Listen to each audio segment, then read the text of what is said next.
இப்படியெல்லாம் ஒன்றா ப்ரைஸே ஆட முடியாது.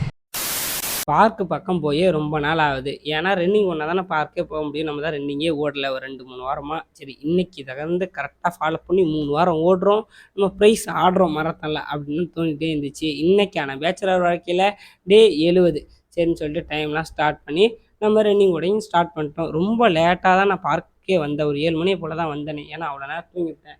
மறுபடியும் இதே மாதிரி தூங்கிலாம் விழுவக்கூடாது, கரெக்டாக எழுந்திரிக்கணும், கரெக்டாக போயிட்டு ட்ரைனிங்கை முடிச்சுட்டு நம்ம ப்ரைஸ் ஆடுறோம் அப்படின்னு நினச்சி தான் வந்தேன். இந்த மாதிரிலாம் ஓடுனா நம்ம ப்ரைஸ் ஆட முடியாது, ஒன்றும் ஆட முடியாது. நம்ம கம்ப்ளீட் கூட பண்ண முடியுமா என்னன்னே தெரில.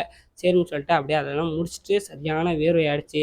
அப்படியே லைட்டாக கொஞ்சம் ரெஸ்ட் எடுத்து முடிச்சுட்டு அதுக்கப்புறமா ரூம் நோக்கி ஒரு பயணத்தை போட்டுடலாமேன்னு சொல்லிட்டு அங்கேருந்து கிளம்பி வந்துட்டேன். ரூமுக்கு வரும்போது தான் நமக்கு இன்னும் ஒரு 20 நாள் தான் டைம் இருக்குது. எதுக்குன்னா அடுத்த வீடியோவில் சொல்கிறேன். அப்புறம் ஓட்ஸ் எல்லாம் வச்சுருந்தேன், அதெல்லாம் சாப்பிட்டு முடிச்சுட்டு அதுக்கப்புறமா சாம்பார் வைக்கிறதுக்கான தயாராகிட்டேன். சாம்பார் வச்சு ரொம்ப நாள் ஆகுதா, சரி இன்றைக்கி தட்டப்பட்டலாம் சாம்பார் வச்சு முடிச்சுட்டு அப்புறம் சக்கரவள்ளி கிழங்கு அப்புறம் முட்டை இதெல்லாம் சாப்பிட்டு முடிச்சுட்டு இன்றைக்கி நாளை முடித்துக்கொள்கிறேன். இந்த வீடியோவில் சந்திப்போம். இணைப்பில் இருக்கவும்.